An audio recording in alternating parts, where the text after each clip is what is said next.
जिनके जमीर मर चुके हैं, जिन लोगों के, उन लोगों के लिए ये स्टोरी है। जरा सुन लेना, कहानी है, जरा क्या है बताता हूँ। स्पेशली उन्हीं लोगों के लिए है ये। पानी पी लूं थोड़ा सा, क्योंकि ज्यादा बोलने में सही रहेगा। हाँ, मॉक टेस्ट। आयुष अवस्थी बेटा मॉक टेस्ट है, रॉबिन सर के बाद मॉक टेस्ट होगा।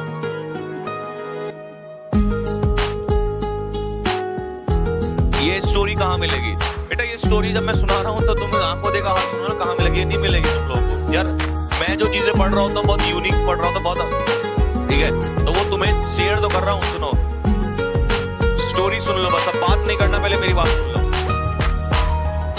ये जो बुजुर्ग है ना बेटा, ये जो दादाजी आप दिखाई दे रहे होंगे, ठीक है ना, ये एक्चुअली क्या होते हैं? फौज में होते हैं, ठीक है। इनकी मूछें देख रहे हो? और कुछ इंसान जो होते हैं आपके दादाजी वगैरह जो होते हैं, आप कई बार कहते हो कि जब मैं पैसा कमाऊंगा ना, मैं आपको ये दूंगा वो दूंगा। वो कहते हैं कि हमें तेरा पैसा नहीं चाहिए, तो उनका एक ही वर्ड आता है, वो कहते हैं तू बस अपना नाम रोशन कर ले, अपनी जिंदगी संभाल ले। तो किसी भी माँ बाप को, दादा दादी को पैसे की जरूरत नहीं होती। ये बात पहले कान खोल के सुन लेना। अगर तुम्हें ऐसा लगता है तुम्हारे पैसे से वो लोग जिएंगे, तो ये बात गलत है। वो इसलिए कहना चाहते हैं कि जिससे तुम्हारा, अगर तुम ये सब चीजें करोगे, तुम्हारा नाम होगा तो उनका नाम ऑटोमेटिकली हो जाएगा। तो एक उम्र के बाद इंसान को पैसे की नहीं, नाम की जरूरत होती है। वो सिर्फ इसलिए हमें लग रहा होता है कि मेरे पीछे इसलिए घर पड़े घर वाले, कि बस पता नहीं पैसा कमा दे, पैसा कमा दे। ये पैसे के लिए नहीं बेटा, नाम के लिए। किसके लिए? नाम के लिए। और तुम्हारे नाम से ही उनका नाम जुड़ा होता है। तो ये जो होते हैं, ये फौज में होता है। इंग्लिश में 15+ कैसे लाएं बेटा? राइट, रितु कौन है ये बेटा? रितु जो भी है, ठीक है ना। तो 15+ लाने के लिए पहले तो अपना जो है आप रिवाइज करें, प्लेलिस्ट में जाके मेरी सारी वीडियोस देखें। रिवीजन इज द अल्टीमेट की, ओनली की, केवल एक ही की है रिवीजन। मेरी क्लास से बाहर कुछ नहीं आएगा। 15+ तो छोड़ो, 20 आएंगे बस। अब कमेंट रिपीट मत करना, रिवाइज करो। रिवाइज बुक कब मिलेगी? 10 तारीख के बाद बुक मिलना स्टार्ट हो जाएगी। तो भाई ये फौज से क्या होते हैं? ये रिटायर होके आते हैं। फौज से इनका क्या होता है? रिटायरमेंट होता है। जब इनका फौज से रिटायरमेंट होता है तो इनका सपना होता है, मतलब ये फौज में ही होते हैं पहले उस समय पर, ठीक है ना। तो फौज में ये रिटायर होकर, मतलब फौज में ही होते हैं, तो इनका सपना होता है कि मेरे जो आगे बेटा होगा, वो मेरा बेटा भी किसमें हो? फौज में ही हो, ठीक है ना, सेना के लिए ही समर्पित हो। अच्छा, कुछ तो माँ बाप ऐसे है ना कि बस अपना सब कुछ दान कर देते हैं, सब कुछ अपना लगा देते हैं दांव पर देश के लिए। कुछ हमारे नेता जैसे भी हैं और ढोंगी लोग भी हैं, निकम्मे पाखंडी। कभी देखा है किसी नेता का बेटा? रियरली 1% मिलेगा किसी नेता का बच्चा आपको फौज में जाता हुआ। क्यों भाई, ऐसा क्या है? लेकिन किसान, ये किसान ही है जिसका दिल भाई बहुत बड़ा होता है। ये शेर का जिगरा लेके पैदा होता है, शेर का जिगर रखता है बेटा। तो इनका सपना होता है कि इनका जो बेटा है वो किस में जाए? फौज में जाए। अब जब ये उस समय फौज में ही होते हैं, तो इनके जो बेटे हैं वो आपको दिखाई दे रहे होंगे, इधर दिखाई दे रहा है। इनके बेटे ये होते हैं, ये रिकमेंड हो जाते हैं और लेफ्टिनेंट बनते हैं। इनकी पीओपी हो रही होती है, इंडियन मिलिट्री एकेडमी में पीओपी हो रही होती है, ठीक है ना। अब उस समय इनको पहुंचना होता है, लेकिन ये गलती से इनकी पीओपी में उपस्थित नहीं हो पाते हैं। इस पिता का सपना है कि मेरा बेटा जो है वो लेफ्टिनेंट बने, और वो सपना वो देखना चाहते थे कि वो मेरे सामने खड़ा हो और उसके कंधे पे मैं सितारे लगाऊं। लेकिन क्योंकि ऑलरेडी उस समय आर्मी में थे, तो इनके जो बेटे हैं ये में इनकी पासिंग आउट परेड हो रही थी, तो ये वो सपना इनका, हालांकि सपना साकार हो गया, लेकिन होता है ना कि मैं समझ रहा हूं ना, वो फीलिंग भाई, वो फीलिंग अलग होती है। ये रोंगटे खड़े हो जाते हैं उस समय पर। वो फीलिंग अलग होती है कि मतलब अपने बच्चे के कंधों पे सितारे लगाना, ठीक है ना। तो ये गलती से वहां नहीं पहुंच पाते हैं। इनको अफसोस है, मतलब खुशी है, बहुत खुशी है, पूछे, ठीक है ना, बहुत खुशी है, लेकिन एक दिल में कसक रह जाती है अंदर। यहाँ पे कसक क्या होती है? कसक ये होती है कि यार, मतलब होता है ना कि बस मैं वो चीज नहीं कर पाया। अब भाई फौज में है तो रूल रेगुलेशन तोड़ नहीं सकते, ये अपनी जगह पोस्टेड थे, उस समय वहां से आ नहीं सके, ठीक है ना। तो दूसरी चीज, अब क्या हुआ कि चीजें आगे बढ़ती चली गई। तो इनके दो पुत्र हुए, एक ये साहब है और एक ये साहब है, ठीक है ना। ये दोनों ही बचपन से बहुत निकम्मे, बहुत ज्यादा निकम्मे। दादाजी के अंदर ये बात कहीं ना कहीं खनक रही थी कि सपना तो पूरा हुआ लेकिन थोड़ा सा अधूरा हुआ।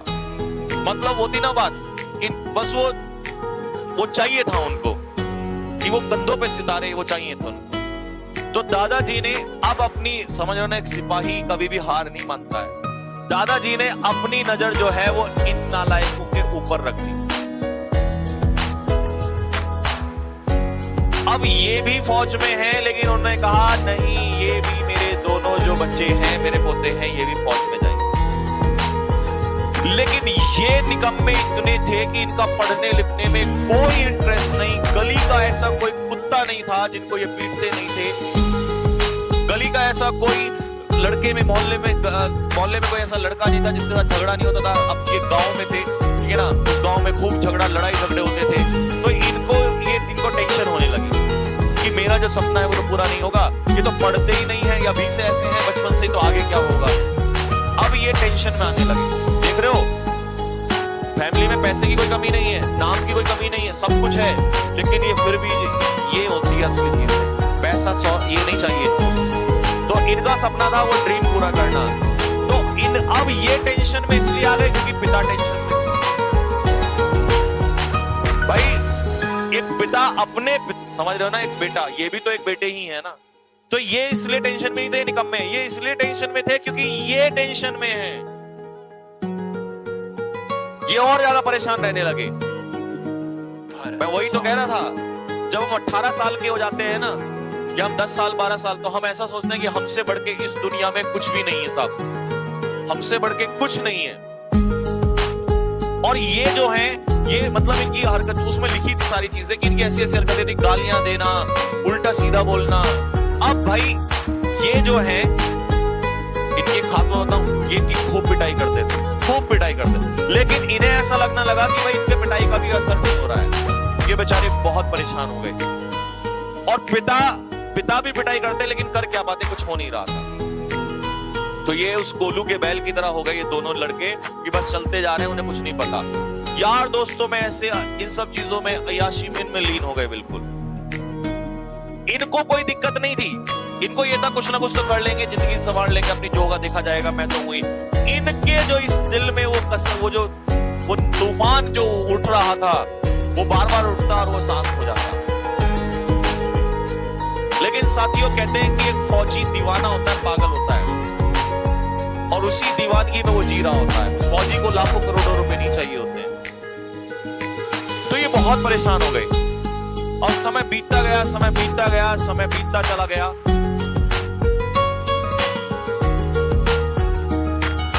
क्रेडिट स्टडी, बेटा ये जो हंस रहा है ना, तो तेरे जैसे ही निकम्मे जो नालायक होते हैं ना, उनकी वजह से बहुत सारे माँ बाप अपनी जिंदगी में यूं ही चले जाते हैं। अभी भी हंसी आ रही है कब। तो भाई ये जो इन्होंने मतलब सब कुछ अपना, अब जैसे मतलब इनका कोई इंटरेस्ट नहीं रहा, आना जाना बंद कर दिया सारी चीजें, ठीक है। बहुत परेशान हो गए, डिप्रेस होते चले गए, और इन पे कोई असर नहीं पड़ता था। इनको लगता था कि भाई सब कुछ ऐसा ही है, हमारे आगे कोई कुछ नहीं है, मौज मस्ती, पैसा पैसा तो इन्होंने भी कमाया, पैसा इन्होंने भी कमाया, पैसे की कमी नहीं है, कोई दिक्कत नहीं है। बहुत समझाया, कुछ नहीं हुआ। अब एक दिन क्या हुआ कि ये जो दादाजी थे, ये ऐसे ही बैठे हुए थे, समझे ना, गांव में आपको पता ही है, किसान मतलब फौजी जो है अपनी जमीन नहीं छोड़ता कभी भी।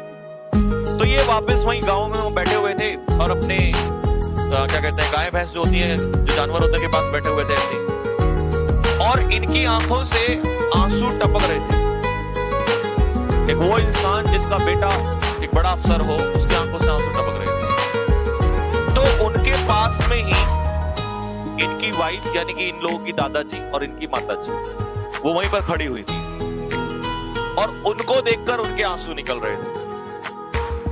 तो भाई दर्द तो समझ में आ जाता है। और ये जो दोनों निकम्मे हैं, ये कहीं से घूमते घूमते आ रहे थे, और जैसे इन्होंने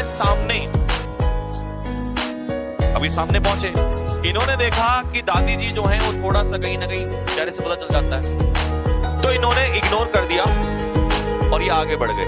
अब इनमें से जो एक था, ये पीछे मुड़ के देखा और उसने देखा कि उसके दादा की आंखों से आंसू टप टप टप ऐसे नदी बह रही। वो पीछे मुड़ा, उसने उसको रुका, अरे रुक भाई रुक रुक।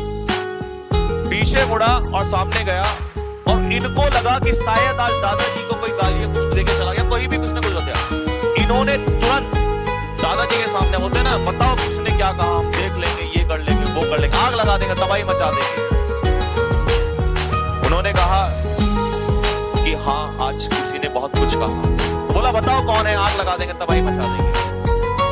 तो इन्होंने कहा आज मेरे दिल ने मुझे बहुत गालियां दी और मुझे फाइनली मैं हार गया हूं कि मैं और मेरा बेटा जो है तुम्हें समझा समझा के पागल हो गए हैं।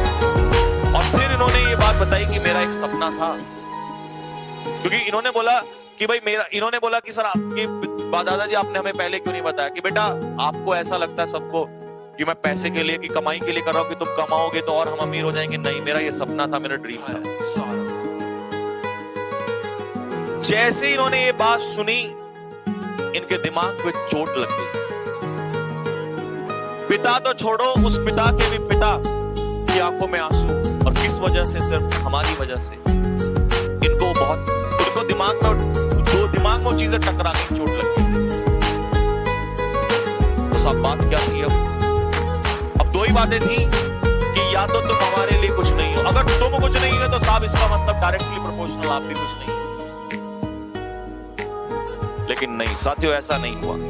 इन लोगों ने, इनके दिमाग पे ऐसी चोट लगी, ऐसा असर पड़ा कि उसी दिन उन्होंने कसम खा ली और उसी दिन दादाजी के हाथ में दोनों ने सर कि या तो अब तुम्हारे बेटे फौजी ही बनेंगे या वापस घर नहीं लौटेंगे। और ये निकल गए साथियों वहां से। ये वो पत्थर थे जो कभी पिघलाए नहीं जा सकते थे, लेकिन वो पत्थर पिघल गए। और साथियों एक साल के अंदर ये लोग सेलेक्ट हो गए। और ये उस दिन की फोटो है, जैसा कि उस दिन की फोटो है जिस दिन ये दोनों शेर जो हैं वो सामने खड़े हुए थे। और आप एक बात नोटिस कर रहे हो, जो पिता है वो इनके बीच में नहीं है, वो साइड में है। वो बब्बर शेर जो है वो अपने दो शेरों के साथ खड़ा हुआ।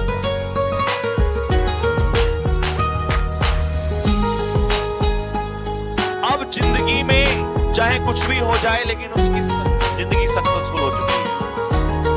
उसे पैसा नहीं चाहिए, उसे तुम्हारी दौलत शौहरत नहीं चाहिए, उसे यही देख रहे हो साथियों, ये पूछे कभी नीचे ना होने देना, इसी के लिए जिंदगी जी जाती। और तब इनको समझ में आया, ये देख रहे हो ना एक्सप्रेशंस, ये खुशी कि हमने क्या करने चले गए थे। और सच्चाई, जिंदगी इसी का नाम है साथियों, जिंदगी इसी का नाम है, जिंदगी इसी का नाम है। बाकी सब तो दिखावा है। और एक बात और बताऊं आपको, एक बात और सुनना ध्यान से। इन्होंने स्पेशली जब ये सामने खड़े थे, कि स्टार लग चुके थे, तो जब ये सामने खड़े थे, उनके कंधों पे सजाएं लगाने की बारी आई, तो इन्होंने सामने खड़ा करके दोनों को और एक सैल्यूट मारा कि फौजी का, क्योंकि तो फौजी थे, एक फौजी का सैल्यूट है तुम्हें, एक फौजी का एक लेफ्टिनेंट को या दोनों लेफ्टिनेंट को सैल्यूट है। साथियों ये जरूर होता है, आप भले ही पिता हैं या दादाजी हैं, आपको सैल्यूट मारना पड़ेगा। तो ये तो ऑलरेडी थे, इनको तो ठीक है भाई, ये तो ऑलरेडी थे वहां पर, ये नहीं थे। इन्होंने कहा मैं सैल्यूट जरूर मारूंगा। इन्होंने कहा नहीं, ऐसा बड़ा अपराध मत करो। लेकिन नहीं, वो खुशी बर्दाश्त नहीं हो रही। तो ये जिंदगी में अरबपति बन जाते, कोई फर्क नहीं पड़ता। लेकिन साथियों जो खुशी इन्होंने दी ना, वो खुशी बहुत अनमोल है, उसको दैट इज प्राइसलेस। अगर थोड़ा बहुत भी दिमाग पे असर पड़ा हो ना, तो बस ये पिक्चर निकालना, जरा ये पिक्चर निकाल लेना, पीडीएफ से निकाल लेना। पीडीएफ का नाम है cadet defence academy, Telegram channel का नाम है, वहां से निकाल लेना। और ये पिक्चर अपने फोटोज में लगा देना। बोला अब दिन तो यही आएगा, नहीं तो बस बाकी सारी सब बेकार है। लक्ष्य को हर हाल में पाना।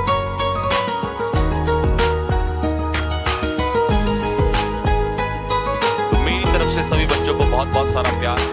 टाइम काफी लेट हो गया। 5-10 मिनट में तुम्हारे पास पीडीएफ आने वाली है। Mock test, sorry Robin sir की क्लास के बाद ही होगा। मॉक टेस्ट XY ग्रुप का सॉल्व करना। और ऐसा मत सोचना सर आपने ये तो सुना दिया पर सिलेक्शन कैसे लेना। दिन रात पढ़ाई, ऐसे बहुत बच्चे हैं जो दिन रात पढ़ते हैं उनके सिलेक्शन होते हैं। ये मत सोचना मैं हिंदी मीडियम से हूं, मैं इंग्लिश मीडियम से हूं ना, ऐसा कोई नहीं होता। मैं यहां से हूं, मैं वहां से हूं ना, आप भारत से हैं और भारत में रहने वाला हर कोई व्यक्ति फौजी है। तो आपको कोई ताकत नहीं रोक सकती अगर आप किसी दूसरे के सपने को पूरा करने जाए। आई बात समझ में? तो बस मैं आज के लिए इतना ही रखूंगा।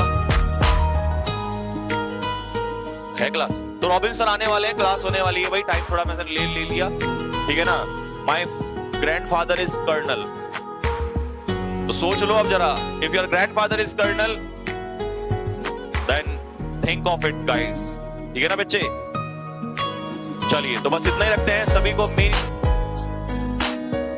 ऑफलाइन कोचिंग, बेटा ऑफलाइन कोचिंग के लिए मेरे बच्चा, ऑफलाइन कोचिंग जिसको भी 15 तारीख से बैच स्टार्ट करना है, 15 तारीख से बैच स्टार्ट हो रहा है ऑफलाइन क्लासेस का, वो इस नंबर पे कॉल करके मैसेज छोड़ देना। व्हाट्सएप मैसेज आपको कॉल आ जाएगा, ठीक है, या फिर कॉल कर देना, आपको कॉल बैक कर दिया जाएगा, या आपकी कॉल उठाई जाएगी, आपको रेस्पॉन्स दे दिया जाएगा, ठीक है ना। और 15 तारीख से ऑफलाइन क्लासेस स्टार्ट हो रही हैं। और टेस्ट मैंने बता दिया 10 अक्टूबर को होगा बुक वाला, और मॉक टेस्ट आज रात को डाल दिया जाएगा, कल दिन में मॉक टेस्ट का सॉल्यूशन होगा, ठीक है। My grandfather is teacher, very good बच्चा, वेरी गुड। अब तो एयरमैन बनना ही, कानपुर में एक ब्रांच खोल दो। संदीप ठाकुर, संदीप बेटा इस बारे में बहुत जल्दी सोचेंगे और आपसे इस बारे में सोच विचार भी होगा। कानपुर में अब हमारी ऑफलाइन ब्रांच के बारे में बहुत जल्दी सोचा जाएगा। लेकिन बच्चे आपको पता है हम कोई भी काम जल्दबाजी में ऐसे ही नहीं कर देते। जब हम कंप्लीटली रेडी हो जाएंगे इस चीज के लिए, तो क्योंकि वहां भी जो हम कैंपस डालेंगे वो भी स्टैंडर्ड क्वालिटी का होगा, ठीक है, तो उसके बारे में सोचेंगे। लेकिन इस विचार के लिए बहुत बहुत शुक्रिया, ये विचार देने के लिए, ठीक है। हम कानपुर से हैं, ओके बच्चा, ठीक है ना। बहुत जल्दी सोचा जाएगा इसके बारे में, कानपुर में कैंपस के लिए। अलीगढ़, बहुत सारी देखो अलग अलग जगह से आ रही है रिक्वेस्ट, लेकिन अभी नहीं, अभी तो इस समय हम खुद ही बिजी हैं अपनी चीजों को लेके। लेकिन आगे भविष्य में सोचा जाएगा, क्योंकि हम तो देश प्रेम की सेवा में लगे हुए हैं और इसी रास्ते पे निकल गए, ठीक है नहीं। बस आप यूं ही साथ जुड़ते रहिए और साथियों को जोड़ते रहिए अपने, ठीक है ना। और इस देश को बदल के रख देंगे, इस देश को ऊंचाइयों पर ले जाएंगे, अपने माता पिता का नाम रोशन जरूर करेंगे। और भाई मैं तो सही बताऊं,